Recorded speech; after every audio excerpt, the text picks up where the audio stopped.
Hi, everybody. So glad you're here. So we're talking about reproductive rights today. So I guess buckle up. I never know exactly how to start this conversation because I think that it can be very contentious, and I think that we're also a tradition that's thought a lot about this question about what reproductive rights means, even if it doesn't always talk about it in a way that is super clear or that sits with us, particularly in our modern period, how we would phrase it or talk about it. So we are going to, hello everybody. Yeah, people walking through the dryer. I love narrating. All of this just slide down, so if you can take those two seats, sure. Yeah. But cool. We have paper copies with everybody. So what we're going to do today is we're going to say a blessing for Torah study. And then we are going to start, I just kind of want to start from an open conversation about sort of our investment in this topic. I think it's important, right? This is a very personal topic. And so I think that bringing our person into it is important. And then what I really want to do today is some of these conversations may be really familiar to you that we're going to go. We have a source sheet that I did not create. This is by Rabbi Daniel Buttenberg, who is a conservative rabbi out of New York.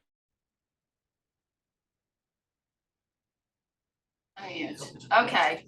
Sorry, we've switched our internet source, so we shouldn't have issues like that again. I say that. Yeah. So we're going to look at some sources from Daniel Buttenberg, that Daniel Buttenberg's put together, that touch on some of key concepts that I just want to bring out that you might know or might not know, or ways that we sort of base what we're doing in Jewish practice. So we'll start by saying the blessing for Torah study, which is the regular opening for a mitzvah, and then we say la'asok b'divrei Torah is the ending. So it starts regular and then la'asok b'divrei Torah. So Baruch atah Adonai Eloheinu ruach ha'olam asher kidshanu b'mitzvotav v'tzivanu la'asok b'divrei Torah. Who commands us and hallows us with mitzvot, getting soaked in Torah. That's how I like to think about it. Getting busy with Torah is what it literally means, but getting soaked, b'divrei Torah, and the words of Torah. So, starting from that personal conversation, I guess I would love to hear sort of what, if there are experiences that have shaped your connection to this topic. I mean, there's something to be said for the fact that I'm the one who's teaching this class. When I'll be really honest with you, reproductive rights are really an other people, right? Like it's in my own experience, it's an other people challenge that I'm really passionate about, but is not one that I engage with from the perspective of how does it affect me? Because other than being born, right? How I would come across children is a little different, and still important, and still something that I'm really passionate about talking about.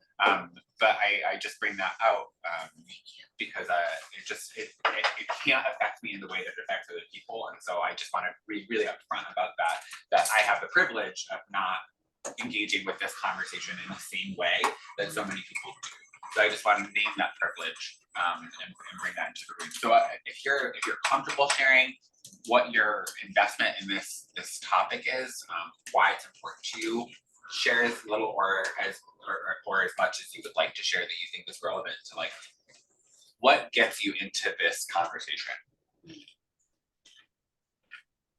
I can say that I was born post-Roe, so I lived in a time, it's always been there for me. So it's always been seen as a viable option for whatever decision making will have to be made at whatever point in time.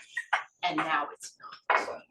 So it's Roe is gone. So it's a before and after for me, for sure. What got me,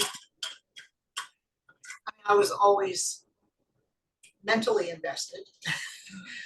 What really hit me was when that young lady from Texas, I think it was, that they arrested for manipulation of a corpse or something, because, yeah. And I had a miscarriage like that. And I was thinking, my God. Yeah, I did too. They could have, you know, given what they're doing now, they could have come for me. And with no understanding of how having a miscarriage like that affects you, just unbelievable. I think I see it from multiple ends. Myself, because I work with young people on a daily basis who have made the decision to have their children and then have to face the consequences of that in a way they didn't expect in terms of how it affects their graduation from high school, graduation from college, what becomes a potential for them in terms of, I mean, education is the great equalizer, and if you don't have access to education because you don't see the pathway to it because of what you've been through, it becomes a huge issue. And I spend a lot of time and effort making sure that those kids have access to education in ways that previous generations didn't, because of choosing to have a child, but also how much that sets them back in terms of not making the decision, choosing not to make the decision to have an abortion early. So I see both sides, you know, like I see the beautiful children that are adorable and cute and all of those things, and what it does to the families that choose to have the children versus not.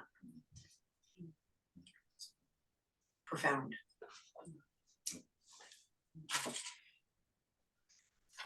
I guess in earlier conversations, not even so, well, maybe I'm just older, I don't recognize it. In earlier conversations before Roe, when Roe was being passed or whatever, I really took exception to the fact that the statement was always made that women would choose to have an abortion without thinking about it, that this was a serious decision. I admit there are probably some who don't, but for most women, it's a very serious decision that they think about and weigh all the options and then make a decision. And it's insulting to all of us that women are not given credit for being able to make that decision. Yeah, absolutely. Well, I was just, you know, when I graduated from college, and it was like right before I graduated, I remember there was a girl in our dorm who thought she might be pregnant, and we were just jokingly planning how we would get her to New York, and it was like a real thing, and we worked really hard to get it, and then I feel like we've just been thrown backwards so much, and so disrespectfully and so arrogantly, and I'm just really pissed off about the whole thing in general. Barb, you wanna go ahead and unmute?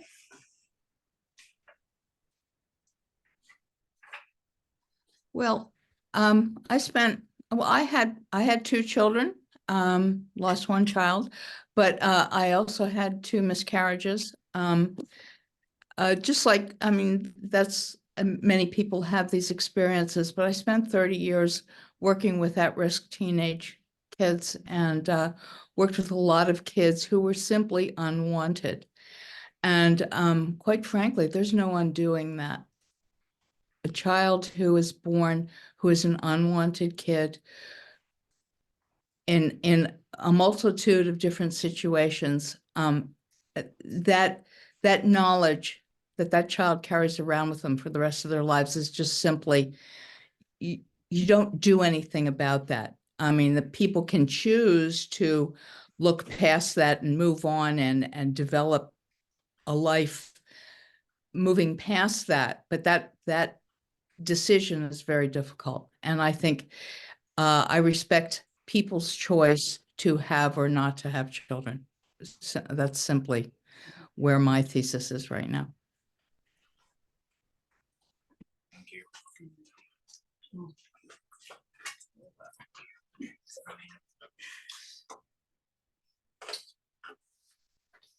So I'm gonna invite people.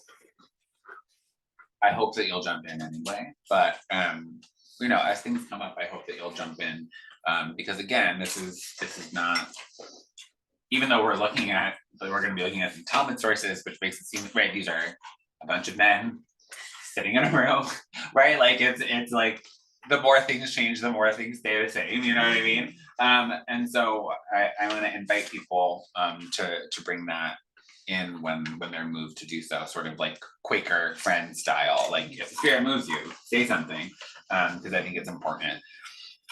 So I just have a few sort of remarks that I've been thinking about as I was getting ready for today and thinking about what we were going to talk about and how we were going to do this. And one thing that occurred to me is that I think that reproductive rights in general, right?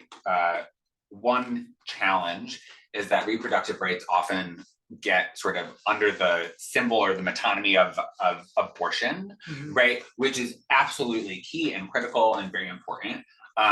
And right, there's a whole slew of other things around reproductive rights, like access to birth control, right? Like access to contraceptive, right? Like there's so many pieces that go into this, even before we're dealing with the question of a pregnancy, that I think is one way that we can enter into this of like, how does this conversation start long before we get to that critical decision?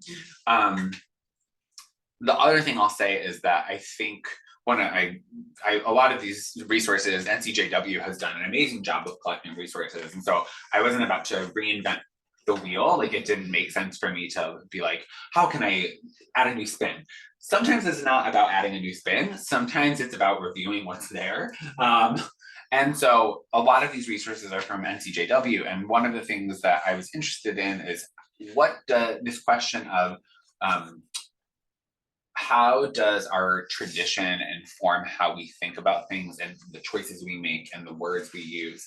And I hope that I'm not going too far in saying that I find that when people talk about reproductive rights, it's like right around the same comfort level as when people like have to say the word penis or vagina, right? Like there's like a reticence about it that remains. And I think that what's interesting to me is I wonder if that reticence comes from religious tradition, or if that really is an import of sort of Christian understandings of what this conversation is supposed to look like.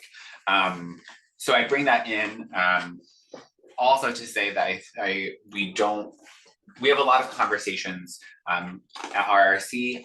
Nobody will be surprised that there are a lot of people who are very vocal and they've gone to marches and all these sorts of things.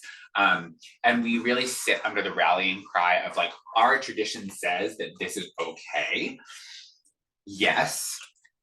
And I think that we do ourselves a disservice in having conversations as a Jewish community when we don't recognize that there's still within the yes, there is a lot of room, right? There are lots of people who are like just this much left of pro-life, right? Like that is in our community too, even though, as we'll talk about a little bit, our tradition does say that in and of itself abortion, as an example, is 100% a viable option. There are circumstances that they're talking about that we have extended. So I bring that up to say that this is not, unfortunately, I would love for there to be an issue that we can all agree on. I would love it. It's never gonna happen. It's just never gonna happen. Not the Jewish way. This is one thing that I think that is closer to something that brings us all together, because we really do believe in this. We come at it in different ways, but we do believe in this. And lastly, as Reconstructionists specifically, I think that reproductive rights is a really interesting and maybe one of the best examples of what it means to bring together what Mordecai Kaplan was talking about, which is what does it mean to be living in two civilizations, to be living as Americans. He was specifically talking about Americans, but we'll say Western in general, but Americans and as Jews, and how are those two identities informing each other as we have these conversations about what brings us to this conversation, what guides our values and our choices and our vocabulary around it, which might be Jewish, it might be some version of Jewish, or this might be truly a secular, civic sort of minded conversation for you. And so as we talk about it, I'd love to hear what people think is sort of the guiding force in this. Does that all jive with people? Maybe I'll pause periodically to just see if people want to jump in, because I know when people are talking, people are like, oh, maybe I should do it. Please, by all means, interrupt me. I love it. Okay, so I will say that if you don't know, Mishpatim is considered the reproductive rights Shabbat, like the Parsha Mishpatim, which was actually in a new week, but just happened. So we're going to extend it a little bit. Motzei Shabbat can go until Tuesday. And so Mishpatim is chosen because theoretically, Mishpatim is the source for our understanding of one of sort of the crux, I won't say the crux, that means cross, the essence of the problem, or the essence of the question, because theoretically it allows us to answer the question of, well, when is a human? Which really sits at the most basic conversation around reproductive rights in general. If the question is whether or not we're creating humans, then we have to know when humans start. And so that's part of what happens in this portion, and why we take the time to study it. So Mishpatim, we are in Exodus, which is interesting, because usually when we think of laws, we think of Leviticus, but Mishpatim has a whole bunch of laws about relationships and relationships between people. And in the very early part of the first section is where we get, it's first Aliyah later in it maybe, but this is where we get this conversation about a pregnant woman and what happens. So we're gonna turn to the source sheet. Oh, hello everybody. Now I can see you big on the screen, so that's great. Bigger. Hello, you look lovely. Okay. But now I have to shrink. So we're gonna look at this source sheet and we're really gonna move through it. Because I think that what's really interesting about what Danya Ruttenberg has done is she's really tried to sort of create a narrative of the concepts. And so there are three concepts that I want to say at the beginning so we can be looking for them. One is that question of life equals what? Like when equals life. The second one that I'm really fascinated in, and I want to end today with sort of a thought experiment with y'all, is the question of how are these laws related to the question of property? And what does property mean in the context of a body? And the last one that I think is really interesting is the rabbis talk about the concept of a rodef. So usually when we talk about rodef, we're talking about tzedek tirdof, right? Like pursue justice. But a rodef is literally a pursuer. So they have this whole extended conversation about what happens when someone's pursuing you with the intent to kill, or where death would be the outcome of that pursuing. And so these three sort of concepts are throughout this source sheet. So we're going to start with the first one, which is life equals when. That's our first one. So we have Mishpatim. Makeish bemet mot yuma. He who fatally strikes a man, and it does say man, ish, right, shall be put to death. So killing somebody is wrong. Killing somebody is bad. Don't kill people. Yes, absolutely. No death. Yes. The question here being, right, what do we mean? We get into this question of intention, right, which is part of the problem, right? If I hit somebody, accidentally and they die, we run into some problems, right? This is where we get things like the Levite cities where people can go if they've killed somebody by accident and they need to get away because their blood guilt is upon them, blah, blah, blah, blah, blah. But we're gonna say for right now, killing bad, right? That's a pretty straightforward thing. And the reason she starts here is because we need to figure out what it means to, like, who are we killing? A man. Ish is actually ends up being sort of the important piece here. Yeah. How does this relate to thou shalt not kill in the Ten Commandments? How does it relate? So the leharog would be, I think leharog is the verb that gets used there. So this one has to do with striking. That one just means in general, right? So like that one's like stab, stone, burn, whatever. This one, because they're going to talk about a fight, they use the word makeh, which means to hit. So that's a little bit different, but I think the essence is the same, right? Like this is just a specific example of how you could kill someone, maybe.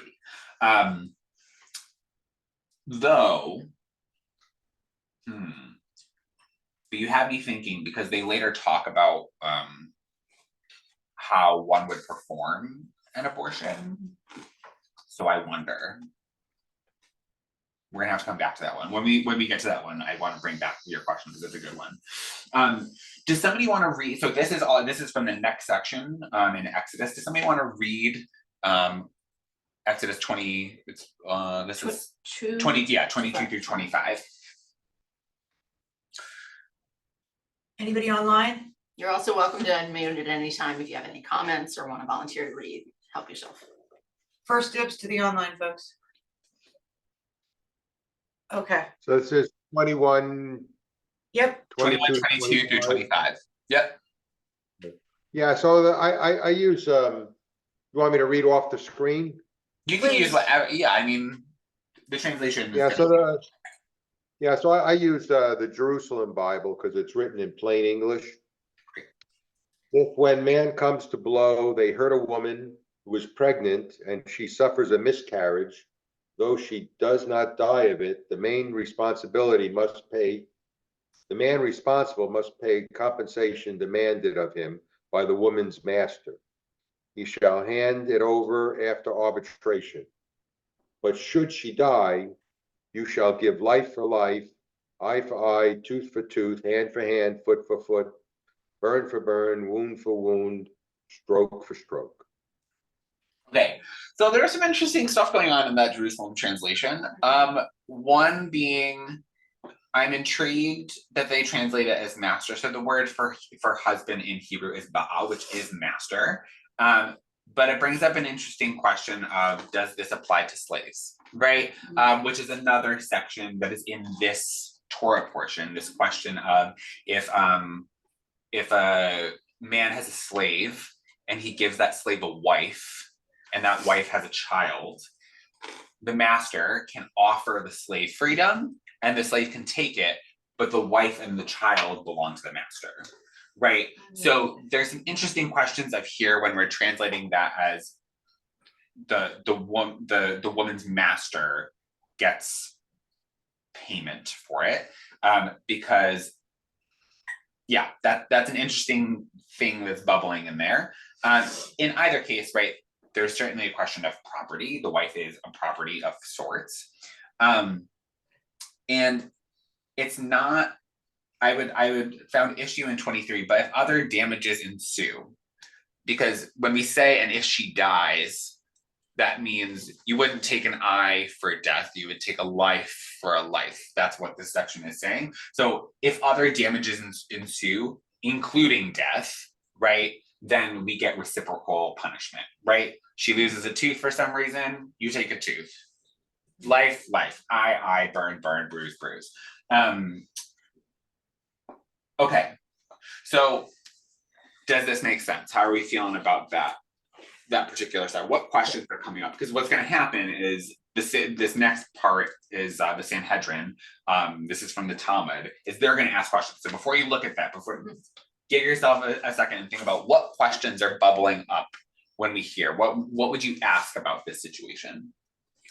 So one of the things, Rabbi, that I always, my understanding has always been that, in the early parts of the Bible, God had to talk to, we didn't have Oprah and all these other things, so he had to talk in a simple way that people understood what was going on. Most people couldn't read or write. And I think they used language like, life for life, eye for eye. And I've always interpreted as the punishment has to fit the crime. If as opposed to, necessarily, maiming people all the time. So, and I think I've always interpreted, especially in the early parts of the Bible where, let's say, our kinsmen were not very sophisticated. They had to, an audience analysis, I think God had to make it clear what, that fact clear. That's how I always, looked at it. So not necessarily, will somebody necessarily be killed, but I think it was up to the rabbis or the priests to decide, or the clans or the head of the clan to come up with an arrangement that was appropriate for what had occurred. So, I mean, I think that there's some retrojection backwards of that, because I think that what you're saying, right, makes sense in terms of, right, the rabbis eventually are pretty uncomfortable with deciding they stop judging capital cases, right? They stop judging cases where the death penalty would be part of it. They move on to things like civil law. And actually, the fact that we have this question about exact payment, right? The husband can exact payment from somebody is actually room for them to say, okay, well, so maybe not an eye for an eye, but maybe we'll create a monetary value that makes sense. So I think we do get there, but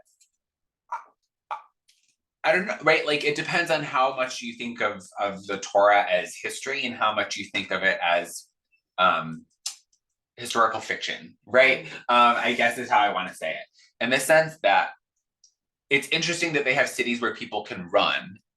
If it has to do with payment, why would they create this theory of cities where people can run to get away from the family of the person they've killed?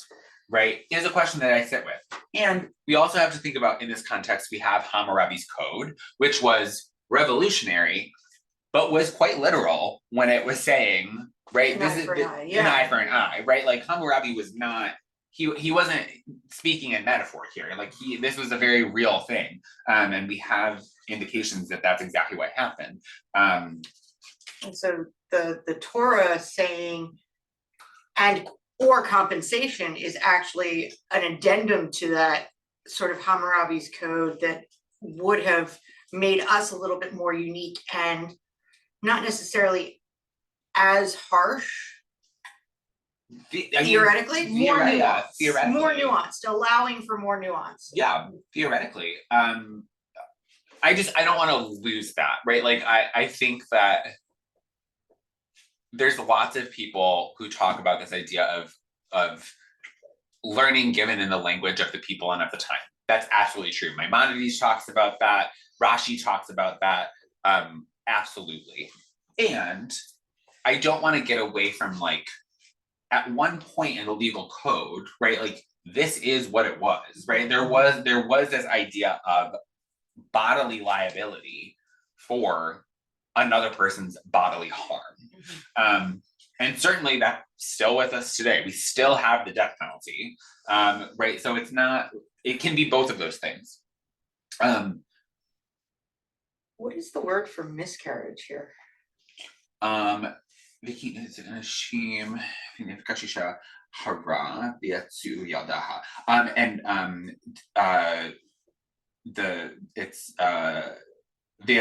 yaldeha, which means, like, yatse means exit. So, like, her child exits. Her child, like, takes leave, essentially, is how they talk about miscarriage in this case. Yeah.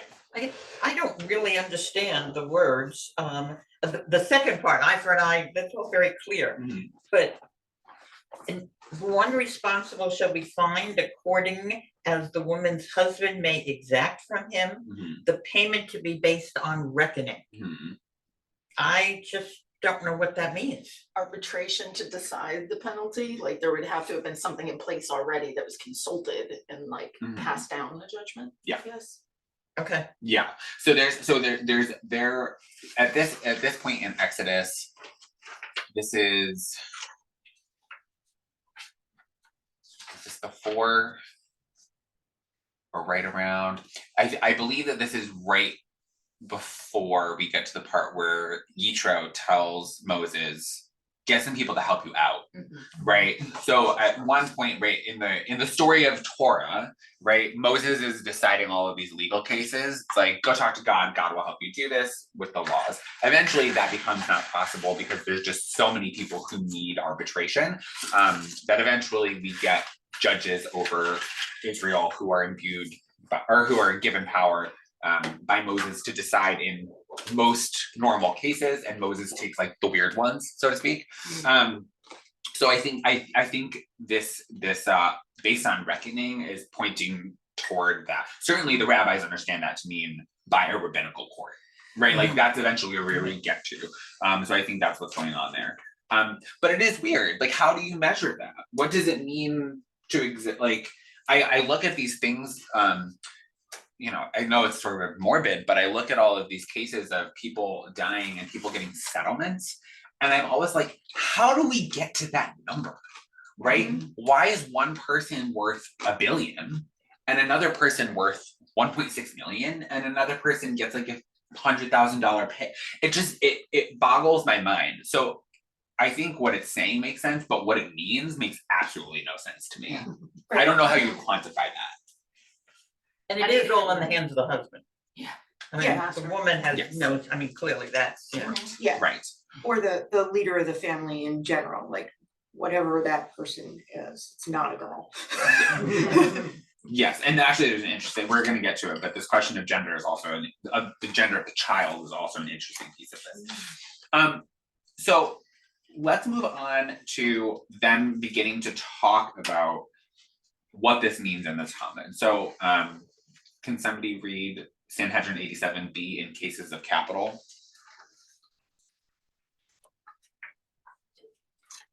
In cases of capital law, the dispute concerning such a prohibition is with regard to the issue that is the subject of the dispute between Rabbi Yehuda Hanasi and the rabbis, as it is taught in a Baraita that Rabbi Yehuda Hanasi says with regard to that which is written, if men struggled and they hurt a pregnant woman, and if there shall be a tragedy, you shall gift a life for a life.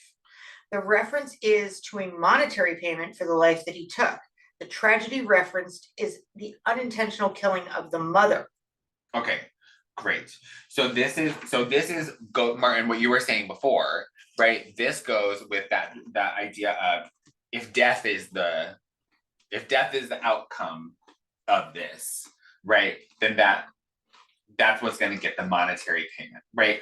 All of this, what I love is this is why Hebrew, when you're translating from Hebrew to English, I was talking to a professor at RRC and he was like, well, if you have 100-page book in Hebrew, that's at least 400 pages in English, because it's so like the economy of Hebrew is just unreal.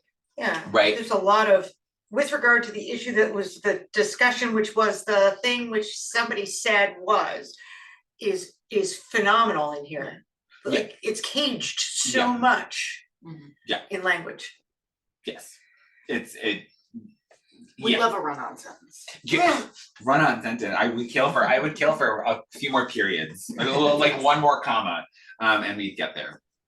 Yeah, so Rabbi, one of the things that, as I read, you know, a lot of what we're looking at is really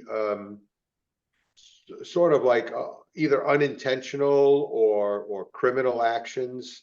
This is not being done by medical doctors. So I think, you know, what we're facing now is the medical community, and we have medical laws or guidelines on we don't have anybody, the Supreme Court hasn't gotten involved in determining, when you can get chemotherapy, so here we're facing the medical profession is determining when you have a non-viable pregnancy to terminate it early so that the mother is not adversely affected, or if the child is not going to be viable or survivable outside the womb, to terminate the pregnancy before it becomes complicated.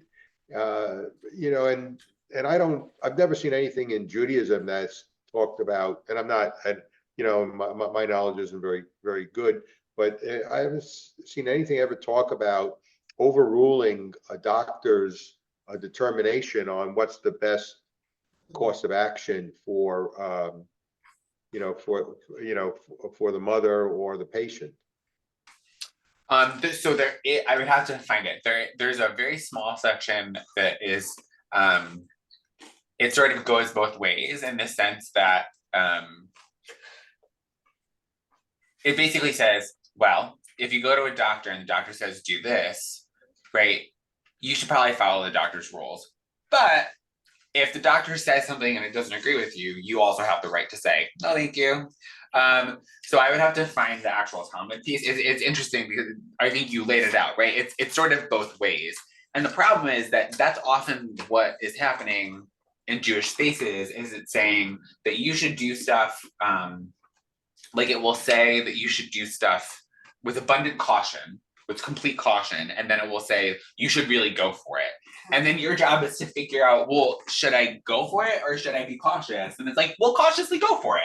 And it's a huge... So that's a good point. It's the patient that's making up the decision. It's not it's not the guy down the street that somehow got elected to the Senate, to the House of Representatives, to the state representatives or something. You're making a decision on, the patient is making a decision on his or her own life. My body. And I think that's the element of Roe versus Wade. It's the patient making the decision based upon based upon the medical profession's recommendation, versus a politician who may or may not interpret the Bible correctly, making that decision. But isn't that what you end up bringing in next with Mishnah Ocholot? Mm-hmm. Yeah. Okay. We're gonna read it, and what I want to say is I think it's bringing up an interesting point of what happens is, how do I want to say this? I think we're all aware that Talmud and Mishnah, right, is using examples from the life that is.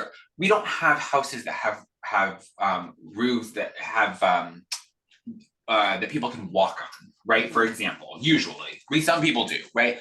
But there is a part in Talmud that talks about how everybody should build a fence on their roof so that people don't fall off, because if people fall off, then you're liable for their death, right?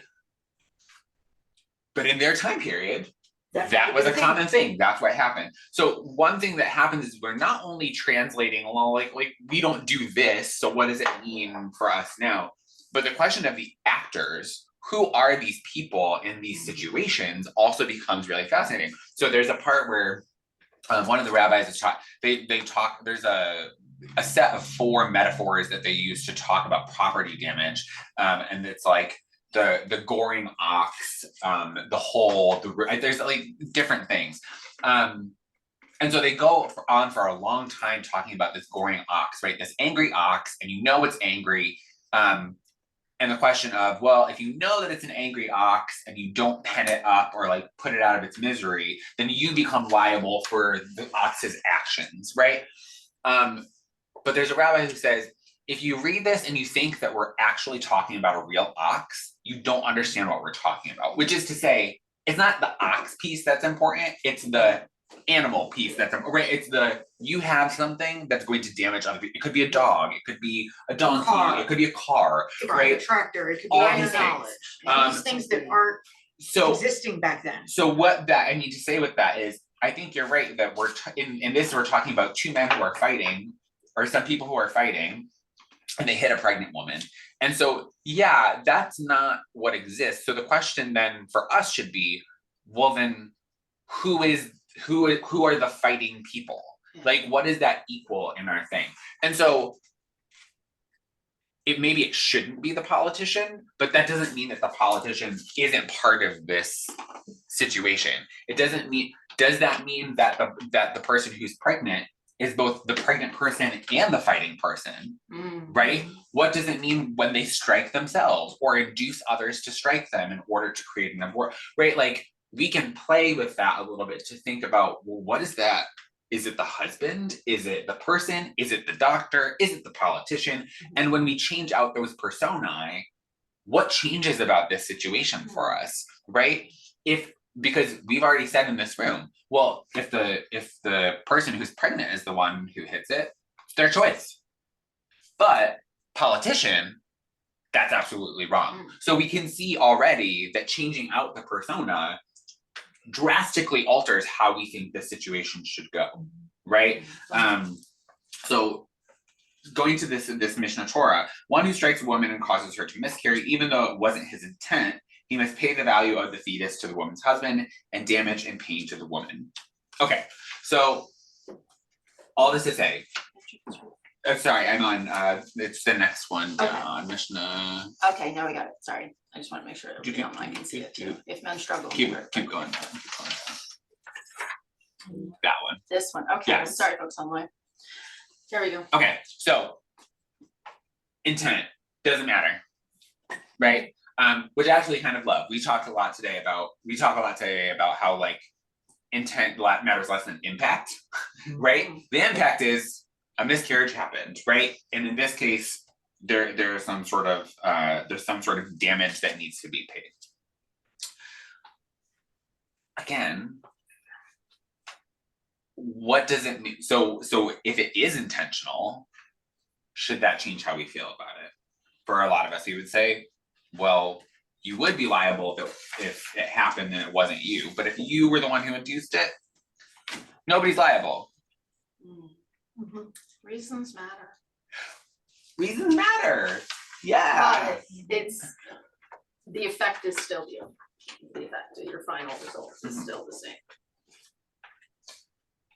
So if we move down, this is just a trigger warning, I suppose, right? But right, we're talking about abortion. Abortion looked especially not pretty, right? And the way they talk about it might be a little jarring. So just be aware, if you need to take a moment for yourself, please do. But the next part of Mishnah Aholot talks about this question of what happens if there's issues with the birth, right? What happens, not because somebody was struck, but because there are issues with what's going on. So does somebody want to read Mishnah Aholot 7? Okay. If a woman is having trouble giving birth, they cut up the child in her womb and brings it forth limb by limb, because her life comes before the life of the child. But if the greater part has come out, one may not touch it, for one may not set aside one person's life for that of another. Okay. So what's the rule? According to this, what's the rule? Once the majority has passed the goal line, it becomes its own entity that is equal. So birth, that first breath idea. Okay, great. Well, I didn't get that. No, you already just said. So yeah, so Liz is looking ahead. Liz. No, I didn't, I can't. Okay, so maybe you just intuited it, right? But so the next part that Daniel Rettenberg brings in is from Bereshit. It's from Genesis. The Lord God formed man from the dust of the earth. He blew into the nostrils the breath of life, and man became a living being. So breath, right? Absolutely. So this idea of forming, right? Whether that's in the womb or in this case in Bereshit, it's like from the earth. It's forming, it's not a human until this breath happens, whatever that is supposed to mean. I have no children. I've never been in the room for somebody being born. I've heard that there's a moment where they often scream really loudly. So maybe that's the moment we mean. I don't know. But ultimately they get to this idea if the head is crowning, if the head is out, it's a life, right? We've now entered into the territory of 2 lives. Whereas everything before this, it is a woman and it is a fetus. I mean, I take exception to that translation, because when I read it, and maybe I'd watched too many episodes of Call the Midwives. Okay. There are plenty of births where you can get the limbs out and they don't have the head. This says the majority, there's no breath because the head has not been delivered yet. So breach. Does that count? So a breach wouldn't count. According to this, According to this? a breach wouldn't count yet. Well, no, it says it would. Well, Yeah. Yeah, there's no breath in this top one. It Okay, says a yeah. majority of the, is that, yeah. So, well, so and you're talking about 7-6. Yeah. yeah, the Yeah. one we just read. I mean, 7-6, I would assume that means it's still inside, right? So that's a different, yeah, that's a slightly different thing. But this breach question is really interesting. What does that mean, right? Breaches, for example, are right would create halakhic issues for other things. As would, well, what does it mean for a C-section? What does it mean for, right? These are all interesting questions. But ultimately, this is that source text. This is the proof text for saying the reason we can allow abortion is because it's not human yet. Plain and simple. And this is also where we get a divide in the sense that I think many Jews in liberal denominations would say, well, it could be for a lot of reasons why you would get an abortion.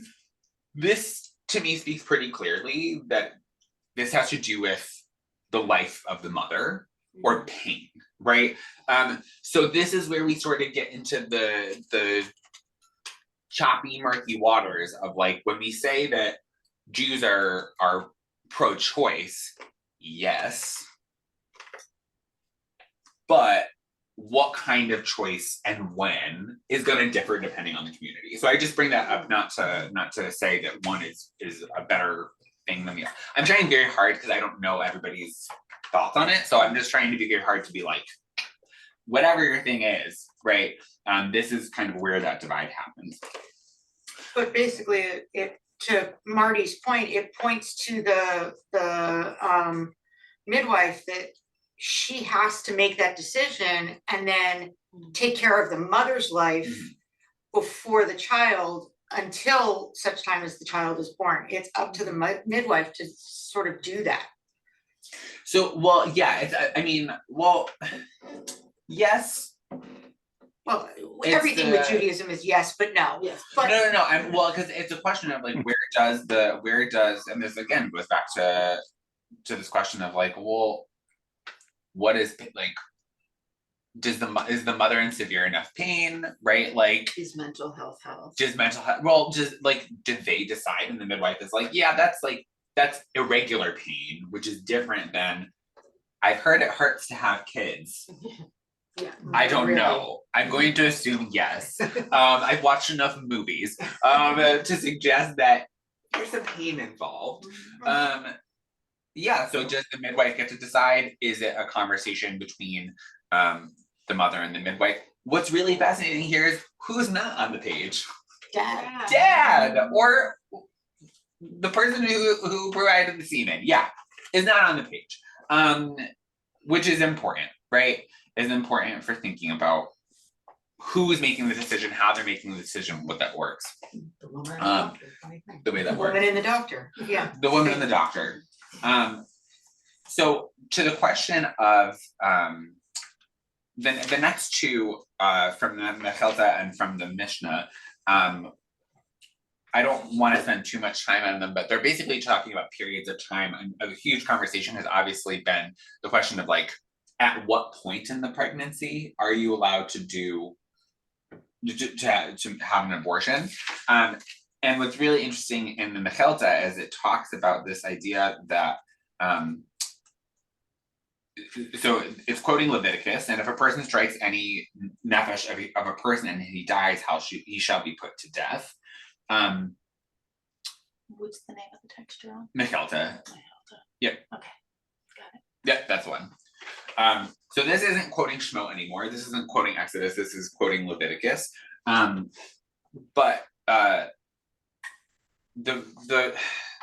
this is a really weird thing that the Talmud does, where it will say, "This is the law. Why is the law like this?" Well, you might come up and say, right, essentially to like give you a false argument that it's saying it was taught so that if somebody came and asked this, you would be able to say, no, the law says this. And so that's what's happening in Mechelta. And if a person strikes any nefesh of a person and he dies, he shall be put to death, Leviticus. I might think that an 8-month birth who's destined to die is also included. It's therefore written, if one strikes a man, whereby we appraise that he is not liable unless he kills one who is destined to live. So destined to live, destined to die is a very interesting turn of phrase, but this idea of the man part is important, and that's what all of these other things are talking about and trying to prove, right? It's not a man, it's not a human, it's not a person, it's a fetus. It is what it is, until the baby is out, and then we're immediately in the territory of like, well, now we have 2 people who have autonomy to some extent. What does that mean? So I'm gonna pause for a second. That's sort of our first thing of life equals when. Life equals when the baby's coming out. Otherwise, personhood is not part of the conversation. We can't treat this as a person yet, because it's not yet outside of another person, right? The mother is primary. I'm gonna pause there. Familiar? Standard? From a biological standpoint, up until the time where it has brain patterns, it is not yet alive for a lot of us. Because that's the determination of death. Right, The end that's of what we brain function. use So the to beginning of determine brain death. function. So we determine life. If we determine life the same way we determine death, if death is end of brain function, then beginning of brain function would be the beginning of life. And if you do anything before that, it's not alive yet. That makes some sense. If life equals when, if we understand when life ends, we can also understand when life begins. Interesting. Which it's working with information that we have. We did not have the idea of brainwaves when this was written. Right. You know, so as we've been integrating this, the nuance just keeps getting packed in of all these little things. And like you're a science teacher coming from this, from one particular point of view, that you can see as that data has accumulated into a richer picture. And at the time that this was written, life equals when was breathing. Yeah. So breathing ended, you ended life. Breathing began, you began life. It made perfect sense then, based on the science that they knew. And it makes sense now based on the science that we know. If you use death as an indicator for life, you've got something to work with.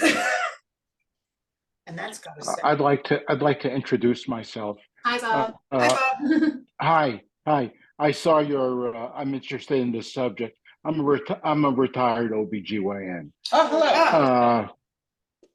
Yeah. So there is, after about 20 weeks, there is definite breathing in utero, and there is brain function. But the Torah was written thousands of years ago, so it's a whole different situation now. Back then, there were no C-sections. All deliveries were done by midwives. Anything else I could answer, I'm happy to. Thank you. Well, so It's a great yeah. resource. I'm gonna push back on one thing. There were C-sections. Oh, yeah, Caesar. Caesar. There were C-sections. I don't because- think, I don't think so. I don't think so. Surgery was too dangerous back then because of the infection risk. So the reason we know that there were C-sections is because the rabbis have laws about when somebody would or would not be eligible for Pidyon Haben. So Pidyon Haben is the redemption of the firstborn. So if you are a firstborn male born in, they say, a natural way, then you would have to be redeemed. If you were not born, like a breach in that way, or they talk about it's doka, it's like a breaking of the wall, which would be it's not C-section in the sense of like ours. Obviously, it'd be rudimentary, but there is a sense of something other than vaginal birth in the laws. So I would have to look up more about it, but I just want to put that asterisk there, because they do talk about it in the halakha. Maybe not successfully a C-section for the mother, Mother, yeah, the but mother. successful for the Well, child. Yes. Well, that's Yeah. right. Like, what does that mean? Right? Like, that's a whole nother thing. So, Would so you the undergo birth might have happened that way, but the mother might not have survived it. very possible. Right, Very which is what he's possible. talking about is much more of a C-section where the mother Where everybody survives. lives. Yes, everybody Where everybody lives. lives. Happily ever after. Right, whereas that's But, not But of necessarily- course, in Judaism, I always thought the life of the mother takes precedence over the life of the fetus or the baby. Mm-hmm. Yeah. Yeah. So if a woman were to have a C-section thousands of years ago, you're basically sacrificing the mother for the baby. Sure. Well, and She'd so have to be in great peril, I imagine. well, so that's the question. Great peril. Do you have an abortion in order to save the mother? If you know that the mother can't be saved, do you perform an abortion that would almost certainly mean her death? Right? Like, Well, like if a mother's injured, fatally injured, Yeah. but still alive. Yeah. And you can take the baby, yeah, you know, that's. then that very well might be. Like When the did that car knowledge accident, come? the car Car accident accident. issue or Right, something like right, that, yeah. Horse cart. Yeah. To donkey cart. Excellent. What are the laws regarding the burial of these children, not, of the fetus? That's a great question. I'm gonna be really honest, I don't know about burial. I would assume that you would not bury it. Or you would not bury it in the sense of you would bury a human, because it's not. That Yeah. would be interesting to see how that is is discussed in the Write that down for Talmud. future Google. Follow-up question, because how we bury our dead also speaks to how we treated the person, the existence of those cells before burial. Mhm. So if we believed it was a person, we would bury it one way. If we believed it wasn't a person yet, we would bury it a different way. I think was what Marcia was. Right. Yeah. Yeah, it's a great question. I would have to look it up. I would prefer to be honest about what I don't know. We're all there with you. Yeah. Better to say I don't know and get you the right answer than make something up. There's a great book called Being Wrong, where the author talks about this game she likes to play with her friends called Modern Jackass, where you just name a topic and you try to like essentially bullshit as much as you possibly can. So I'm not gonna play Modern Jackass. I'm just gonna say I don't know, and if I can find that, I will be happy to send people resources. I'm not gonna send out this resource because it exists online, so maybe Liz can send the link to the Safaria page. But if I find additional information, I'll We'll send a add it to separate email. follow-up Yeah, email. I'll send a Yeah. separate email. So I wanna skip ahead to Gittin. So I wanna move into sort of the second issue here, which is the property issue. So one of the things that is troublingly modern is this question of who does this body belong to? And so when we're at the beginning, when we're talking about compensation based on the reckoning of the husband. We're talking about payment for damage of the wife. Like, this sounds like wife as property, right? This sounds like that like classic weird patriarchal stuff that we talk about all the time and should talk about more. But there's some really interesting stuff when we get to this question of well, what is the fetus exactly? So one way to interpret this would be, well, fetus equals child, theoretically. Child equals labor, right? Or child equals some sort of gain for the family. In addition to like the sentimental stuff of like children are a blessing from God. Yeah. But they're also like, there's also an asset in some way, or a potential asset. So that's a question. So we're gonna move to 1823b. Perfect, awesome. Does somebody want to read this? This is, again, the language is funky. This is all in Sepharia. Unfortunately, we don't have a plain English. We don't have a plain English Talmud yet. Maybe that will be my life's work. I don't know. Someone, yeah. So 1823b. Then we want to read for us. One of them said, in accordance with whose opinion is this? It is in accordance with the opinion of Rabbi Yehuda Hanasi, who says, with regard to one who emancipates half of his slave, the slave acquires freedom for half of himself. And one of them added an explanation and said, what is the reasoning of Rabbi Yehuda Hanasi for this ruling? He holds a fetus is considered as its mother's thigh, i.e. a part of its mother's body, and it is as though the master transferred ownership of one of her limbs to her. Since the maidservant is pregnant, the child is considered to be a part of her, and it is as though he emancipated a portion of her body. Therefore, the mother is not acting as an agent for the child, and this halacha does not present a difficulty for Rabbi Yohanan's opinion. Okay, so what's coming up for people in this section? This is a particularly like, I had to read it quite a few times before I was like, oh, okay, I think I understand what's happening here. Transferred one part of her limb to her. That idea that's built in, that we do not possess ourselves, we're not responsible or smart enough to handle these decisions and take care of these corporeal beings. That's just like, But what happened? Yeah, Well, that's why this section is so weird. Okay, Yeah. so yes, usually you have this problem of women are property, Yeah. absolutely. But now it's saying that the fetus is thigh. It can be owned, just like the mother is owned. Okay. But who owned it? I think it's the mother until. Okay. So this is real. So I'm setting us up for this next part, which is very interesting, which is like moves in a slightly different direction, but is interesting. So this is not saying that because if the husband owns the fetus separately from owning the woman, what becomes the problem? He makes the decision for the fetus without the mother's Okay, so that's caring about the mother. okay, so that's one problem. And thinking back to this question about life equals when. He decides when life is.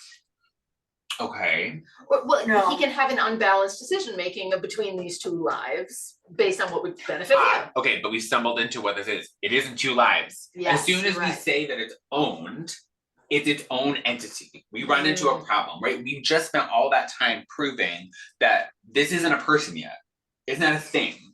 If we make it ownable property, it suddenly has a status, which complicates all of our other stuff about this isn't its own thing yet, right? So by saying it's emancipated, it's like a piece, it's like part of the mother's thigh, right? It's not his in that sense, right? He can't make decisions. Rabbi, are you saying that once God blows a breath into the baby or to the fetus, it doesn't have a soul until that happens? So that's why the fetus is considered like the mother's liver or thigh, as you mentioned, but the fetus does not have a soul until it's actually born and breath has been blown into him by God. Right, yes, yeah, so there's the soul issue, and there's the issue that if it's something that is ownable, then decisions about it are separate from decisions about the mother. What this is getting us to say is you can't make a decision about that without considering the mother. They're not separate things, which is important for maintaining some of the autonomy of the woman and protection of the woman, right? If a husband were to say the fetus is a separate thing, kill the woman, take the baby, you can't do that, right? That's not a thing. This is saying that you can't do that. You can't do that. Yeah, you absolutely can't do that. However, moving on to Arachim, if a woman is about to be executed, they do not wait for her until she gives birth. But if she has already sat on the birth stool, they wait for her until she gives birth. If a woman has been, put to death, one may use her hair. If an animal has been put to death, it is forbidden to make any use of it. Continue that. We're gonna continue. Wait, do you have a question? No, go ahead. No. I said interrupt me. It's just interesting with the, like, okay, woman's dead, baby's gone. Oh, get the hair. Get the hair. Yeah. Get the shoes. Get the shoes. Okay.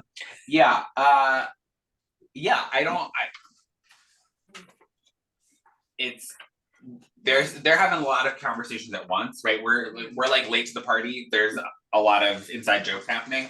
This is a separate thing. We're not gonna worry about the hair piece. But going on to the Gemara, it says, well, isn't it obvious that the court executes the pregnant women rather than waiting? So the question is, right, what's happening is the Arachim is saying, execute it even if she's pregnant. And Gemara is being like, well, duh, you just told me that it's not a baby yet, it's just her. It's her thigh. Right, so if she's liable, right, after all, it's her body. The Gemara answers, it was necessary for the Mishnah to teach this, as it might enter your mind to say, since it's written, and if men are fighting and they hurt a woman with a child so their offspring departs, right, if she has a miscarriage, he shall be fined, da. The fetus is considered to be property of the husband. If so, the court should wait until she gives birth before executing her and not cause him to lose the fetus. Consequently, the Mishnah teaches us that the court does not take this factor into account, right?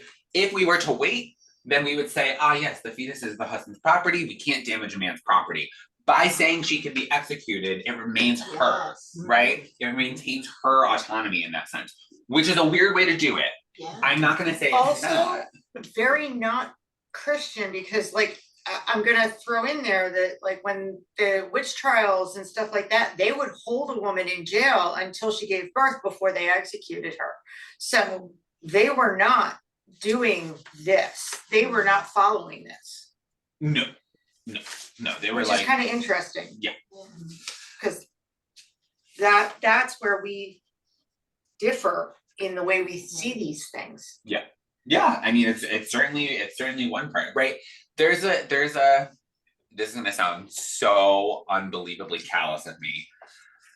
There's so much sentimentality around babies and goo God, like we get it, right? But there's a point, and the reason I bring that up is because there is a point where it clouds our judgment, right? There it becomes not a moral or an ethical conversation. It becomes something totally separate from that actually makes us unable to make a decision and move forward. So have your goo-goos, have your gagas. I love it, but know that this is part of what it's trying to do. It's trying to take that piece out of it and say, still human, still liable, still all of these things. We can't treat this as a separate thing. They're together. So the last piece, and this gets to the question of pain, the question of endangering a mother's life, is this concept of the rodef, and it is 2:15. So I just want to talk through it because I want to give us this thought problem a little bit. But so the rabbis had this conversation. So Reb Huna, if a minor was pursuing another person in order to kill him, the pursued party may be saved with the pursuer's life. Essentially self-defense, right? If somebody's trying to kill you, you can kill them. That is to say, and what's interesting is this is one of the few cases. So there are a couple like stock characters, so to speak, of like categories of people. So there's ish, right? There's man, right? Isha, women. There's the fool, the blind person, the minor, right? So the minor is really interesting because usually a minor is not liable, right? There are very few cases where a minor would be liable for Parents are liable for the minor. Exactly. Yeah. So this is one of the cases where the Gemara actually is like, well, if it's a minor, that still might be okay, which is interesting in and of itself. So what ends up happening is we get into this question of, I'm about halfway through. If a woman was giving birth and her life was being endangered by the fetus, the life of the fetus may be sacrificed in order to save the mother. So this is interesting. Does it have a life or does it not have a life? But once his head has emerged during the birthing process, he may not be harmed in order to save the mother, because the one life may not be pushed aside to save the other. If one is permitted to save the pursued party by killing the minors pursuing him, why is this so?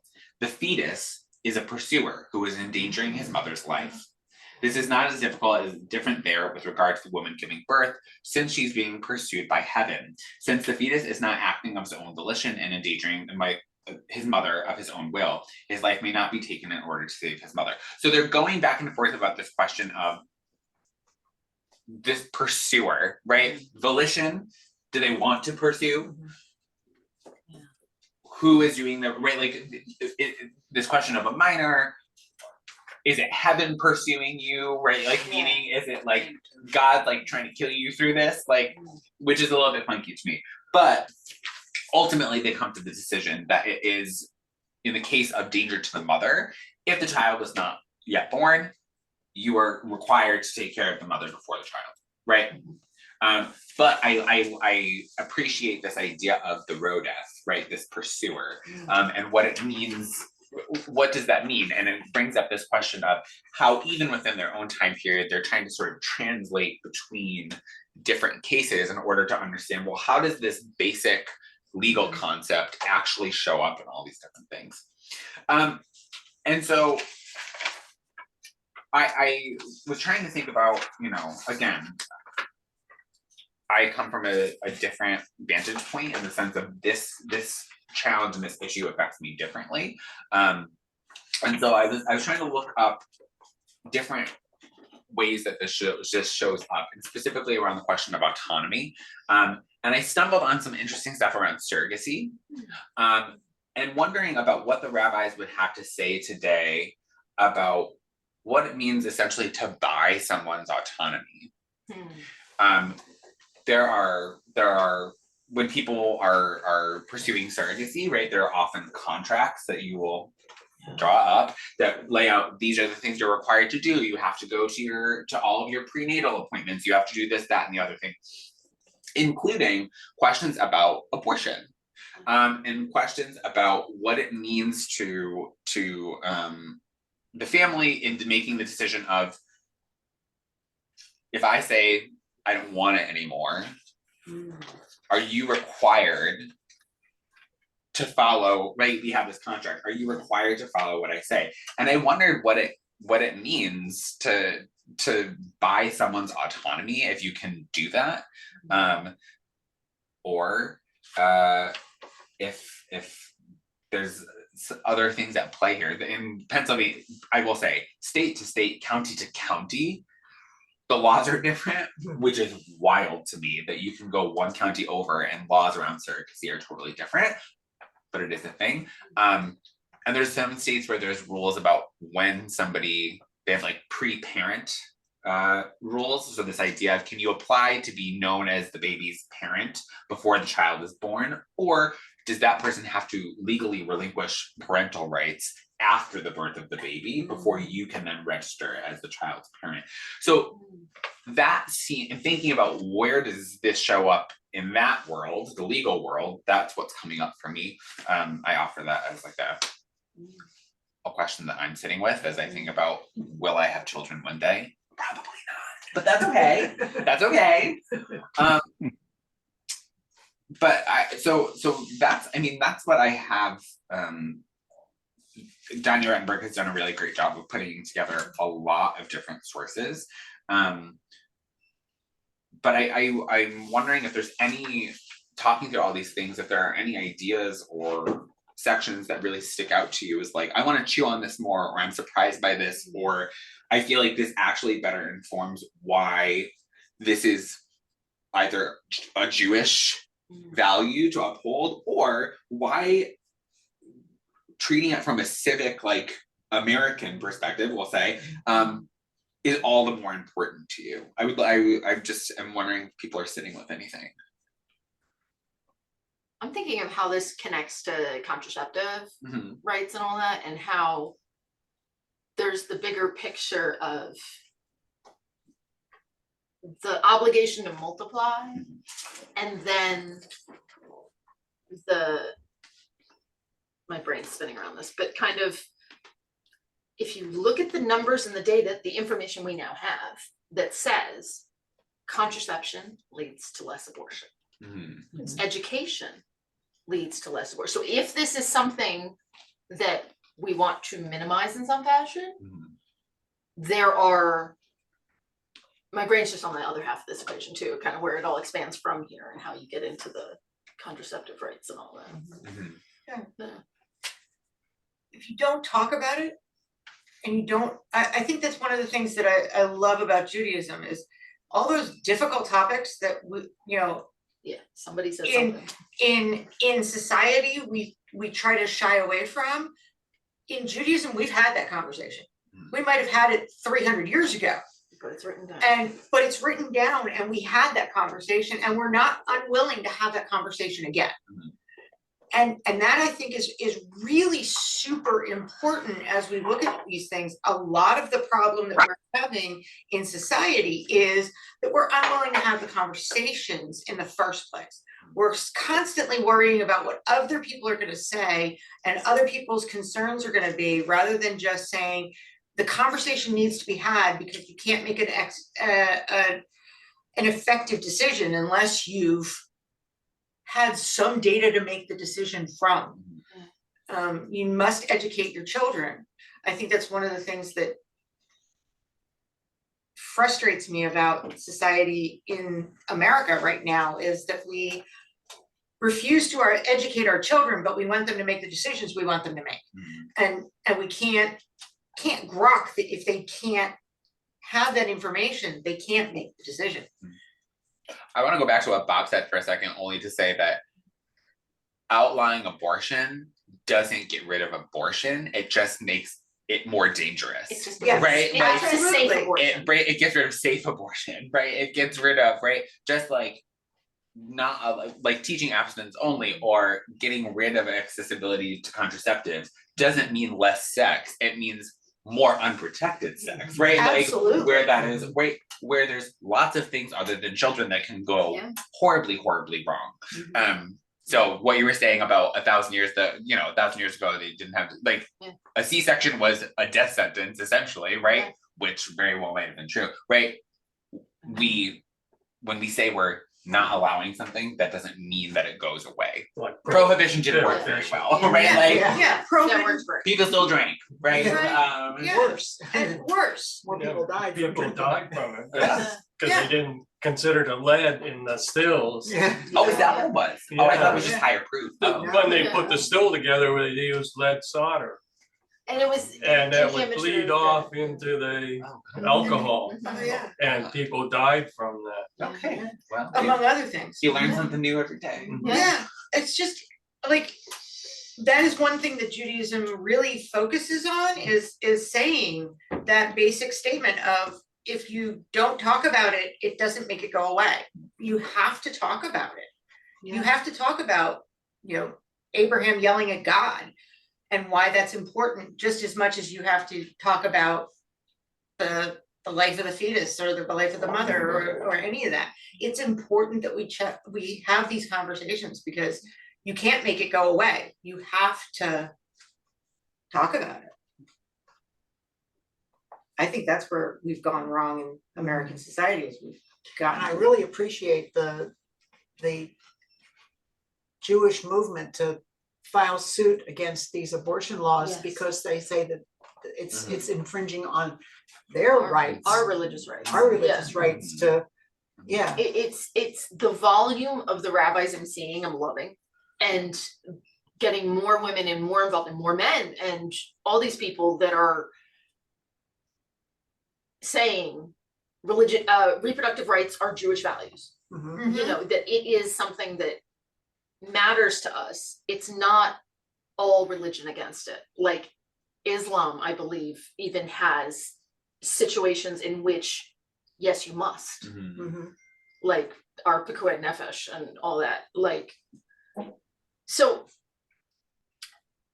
there's our like perception problem. Everybody thinks, well, all religions are against this, so therefore it's reproductive rights versus religion, Religion, right, where it's not.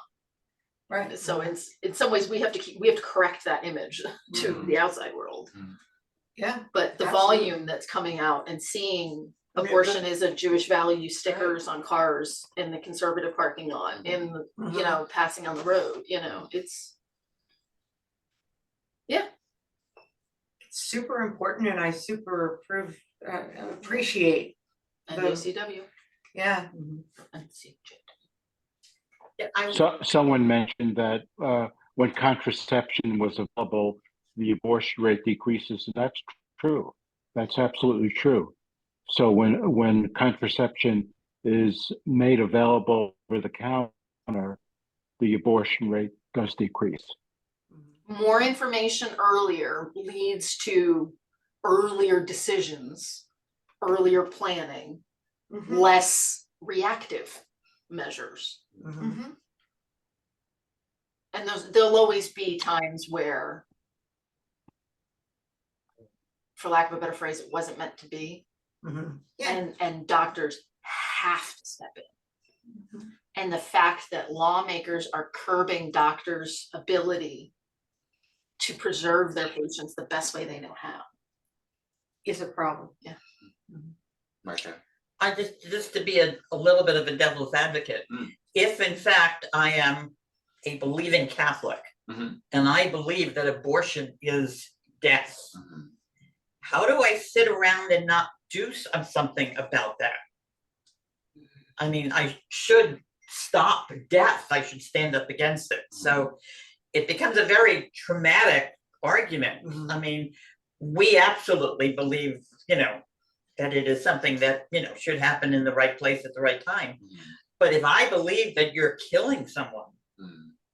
don't I need to stand up and stop the killing? Mhm. So I just wonder how people wrestle with that. You know, absolutely. I think that's a really great point, and one of the most difficult things that I think is a huge failing, you know, and being trained in a liberal tradition. So I can say this. I think is a huge failing of liberal Judaism is we think we have the moral high ground. We have a position, right?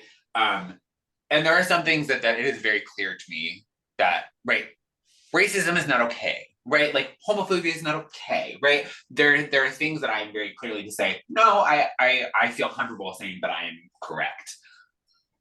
There are a lot more things that, well, you could be right, right? The biggest thing that I think that we fight about with within Judaism, or one thing that we fight about, is around circumcision, right? Which, whether or not to circumcise your child is the frontier. I'm just warning people now. Like that is the conversation, and that is going to be a huge dividing line, because I know that I go to a school where I would say a good portion of the people I go to school with would not recommend, would actually actively be against circumcision. Now, what is my position as a rabbi? My position as a rabbi is to give you the information, right? So I think what is with the Catholic, the believing Catholic, I actually see nothing wrong with you having your belief, just like I have my belief, and to give that information the best way I know how, and to allow people to make a decision. The problem comes in when it starts affecting, right? When it's a question about beliefs, it's one thing, right? When it's, how does it affect children? How does it affect your community? That's a different one, right? I grew up in a household where being queer was not okay, right? Now, you can have whatever belief you want to have, but I can tell you that severely affected my childhood, right? Mhm. So that's when it becomes a problem. If you are a believing Catholic and you want to tell people it's life, you shouldn't kill, you go for it. But if your 16-year-old child is suddenly pregnant and you're making a choice for them, that's when it gets dicey. That's when we run into real problems. And so I don't even see it as devil's advocate. I just see it as a reality of like, some people believe it is death. We have to allow for the fact that that belief exists and have the conversation. have the conversation It's if we can. it's the difference between handing out a pamphlet and blocking the door. Mm-hmm. Yeah. Are you giving me information that is tinted with your opinion and allowing me to make my choice? Or are you making that choice for me? Are you putting some kind of roadblock in any fashion that's designed to steer me towards this one choice? Are you trying to shape my opinion or inform it? And that's my frustration with a lot of those communities is they believe that abortion is death. Okay, but they also believe that no person should be on contraception. And there are contraception methods that are not death either. Simply prevention. That are simply prevention, that allow for legitimate process of communication and learning and making informed decisions and all of those things. And that frustrates me, is you can't have both. You should have both. You should also, if you believe that abortion is death, be lining up to adopt, to be lining up to foster, to be lining up to support those families after death. You know, after birth, after all of that. And I don't see a lot of that happening. And that's where my frustration is that you can have your opinion, but then you need to actually understand what your opinion means and follow through. And I don't see a lot of that either.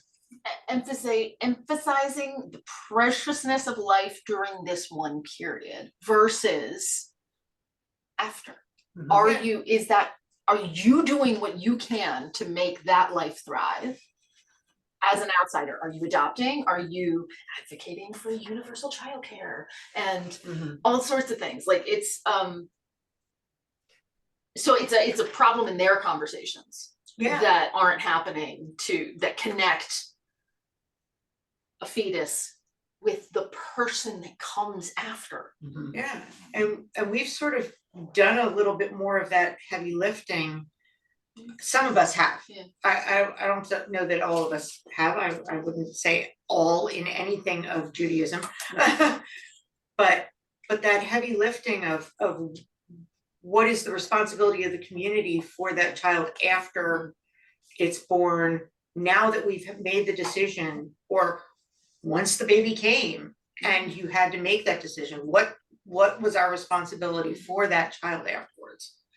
And that's a conversation I don't know that we've actually had enough of either. And I saw you writing it down. Go ahead, Bob.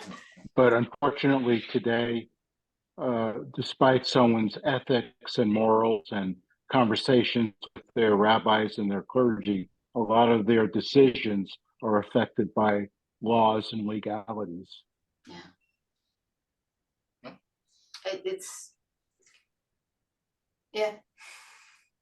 Which is unfortunate. In that world now, would you have chosen the same career in the current climate as you did in the Roe climate? Oh yeah. I practiced between 1981 and 2017, and I would still go into OBGYN because it's a fun field and I enjoyed it a lot. I didn't get involved with abortions, even though I did learn how to do them when I was a resident. But I would still go into it. But it's much more complicated. Since I retired, the laws changed. It's much more complicated for maternal fetal medicine doctors and reproductive endocrinologists because of the laws. Yes. I'm in Nebraska now, and it's very difficult. They have selective termination if there's quadruplets to save the other children, the other fetuses, and they don't do that anymore.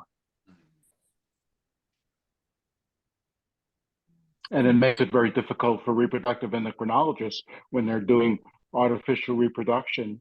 Usually you put 2 or 3 embryos in, and they can't do that anymore. They just have to put 1 in.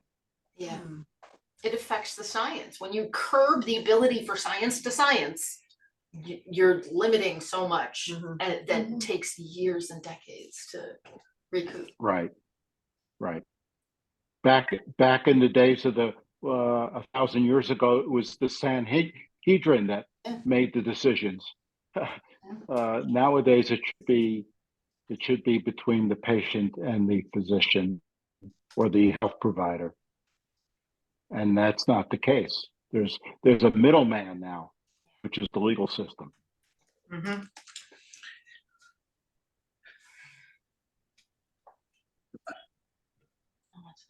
It's almost like we live in 5 different countries here. Yeah. Each state is different. Yeah. Sorry, I'm taking a moment to also quickly see if I can find any information on some of the questions people asked. That's cool. Um,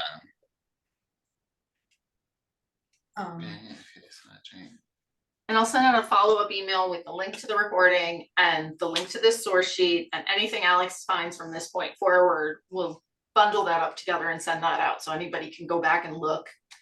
Start new conversations. Barb, you had your sound lit up for a second. Did you have a question or a comment? No. Okay. Good to see you. Interesting. Does Okay. anybody else have anything online, especially since we've sort of monopolized the conversation here? So the Jewish position is that, we discussed a lot of things, but I don't think we've definitively stated what the Jewish position is. Wait, sorry, can you repeat that last part? What? Yeah, do we? Yes, What is On I assume abortion. on abortion? Yeah, Judaism says yes, if from these texts, right? yeah, to save the life of the mother, the answer is yes, but selectively, does Judaism make a, for as birth control, has Judaism, made a decision on that?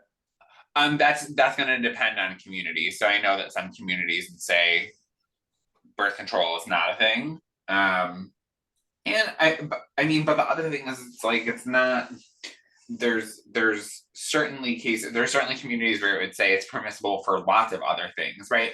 The parameters of pain or distress to the mother can get quite we can be quite spacious, right? So I'm thinking of the example of if somebody came to me and said, I don't have the money to support this child, I would consider that to be a reasonable, not that it's actually my decision, but if they were like, I need a halakhic decision, and I was like, well, economic distress would certainly be an indication to me that might be your best option. And Personally, that's somebody who's comes seeking an outside opinion, but we can let 100% of that decision reside with the mother. absolutely. And also, Yeah, I agree with that, Rabbi. I agree with that. I think in Judaism, abortion is allowable, but in Christianity, it's not, because they believe that's interrupting a life even before birth. and also Judaism would lean in the favor of birth control of any kind, because it doesn't see the fetus as being a life yet. but Right. some communities would lean in the favor of birth control that does not interrupt the fetus after conception, whereas some communities lean in the favor of any kind of birth control. Yeah. Barrier versus say a Barrier plan B. versus plan B, right? Right. Jewish women have had birth control for 2,000 years, and you just have to read about it. They have come up with herbs and plugs and things like that. They had birth controls for camels, for crying out loud. They had birth. Yeah. Right. Save the camels, Right. absolutely. They used to put a plug. pebble in the camel's uterus. Yeah. Yes. Rabbi, do you know Yeah. whether in Christianity they consider the fetus in utero before birth having a soul? Because to me, that's the key. I know the phrase is life begins at conception. Yeah. When is the soul? Right. Well, okay, so I think yes, again, it's going to depend on denomination. So if we're talking UCC, I think that conversation would change. But I'm also thinking of that at one point, right, in medieval thought, right, at one point, the egg has nothing to do with people's understanding of how sex works and how conception works. They think of it this like homunculus, this like little man in the semen who like goes up in Plants. and like plants in your brain or whatever. Like so it's hard to say. I would have to look up. I would look at. I'll take a look at Aquinas to see if I can, because he sort of is the one who makes the definitive decision from a Catholic standpoint. So I would have to look that up. But I would. Okay, thank you. Yeah, but I would think so. I mean, this is also a time period when they thought of like spontaneous Generation and thing. stuff. So like, who's to say? The medieval period is wacky, to Yeah. say the least. But I would have to look that up. I mean, curb science from doing science. Well, but this is the time period where spontaneous generation is actually debunked also, because you know, they actually started to do the science of understanding the chemistry of life, and understanding that you know, if they put the meat out in under a bell jar, we suddenly don't see flies occurring. So we're starting to learn anatomy, starting to learn science in that same time period as Aquinas is working. So we do have some sense of science. The two things to answer two questions briefly, and I'll send these separately, or I'll send to Liz to send separately. One was a question about the burial of the fetus. So yes, there is burial of the fetus, depending on what stage that is. That might include an actual burial. So a funeral home might pick the fetus up, they might even name it and bury it. However, what's different is that Shiva is not like, it's not mourned in the same way, and even the parents don't actually have to be present for that. They might not even know where the fetus is buried, right? So I will look up more about it, but so that's my understanding. Yes to burial, no to burial customs. It's interesting that there's a halfway point, because cultures always have this moment at which you are a member of the society, whether you've made it to your naming ceremony or whatever point past your birth that they're assured you're going to survive, and you're then welcomed into the community. You get a different reaction to your death. It would be fully mourned versus A partial mourning. or nothing in some cultures, until you've reached that point. So it's every culture kind of deciding where that is for them, and medical technology obviously changed that so drastically. The other, it is into the question of cesarean section. So that is found in the Talmud in Nida 41, and I used the wrong word before. It's Yotza Dopan, for a person born from its mother's side. So there is an understanding, because they have to ask the question of, does a mother who has a child not vaginally need to bring sacrifice? If you have a child, Yotze Dofen, sorry. If you have a child from your side, you do not need to offer a sacrifice, because it is not considered birth in the same way. So whether that means it actually is happening is a different question, but the concept of the cesarean section is prevalent enough that they feel the need to legislate about it. So this is to say, I don't want to argue against your understanding. You're a doctor, I believe you. And as a concept, it's present in the rabbi's minds, and you can find that in Midah 41. So I just wanted to bring that in. I wasn't trying to say you're wrong. I was just trying to say how it fits into their understanding. So thank you for bringing that information in, though. Thank you. Yeah, of course. I know there's a lot of information. This is a big topic. We just went over like 9 different tractates of Mishnah in an hour and a half, and 3 concepts. So happy to talk about more. Again, if you have a chance to if you look up NCJW Reproductive Shabbat, they have a whole thing where you can also get the link to this, but we'll send out that extended source sheet link so that if you want to see it. I'm happy to talk more if people have more specific questions. I'm happy to do the research. If I don't know it, I'm happy to do the research. And if I do know it, I'm happy to talk about it for a long time, because this stuff is interesting, and we have to think about, this is one of those moments where as liberal Jews, I think we actually dig into the halacha, we dig into the law that we usually feel maybe a little separate from, or like we're not as beholden to, but in this case, it really speaks to our values, and it speaks to how we understand tzedek, justice in the world. So yeah, so we might as well dig into the things that animate us to make a better world. So thanks everybody, I appreciate your time today. And thank you for allowing me to participate, even though I'm not a member of your congregation, but thanks to technology, you were in my inbox. Absolutely. It's always great to see you, Bob. Anytime. Anytime.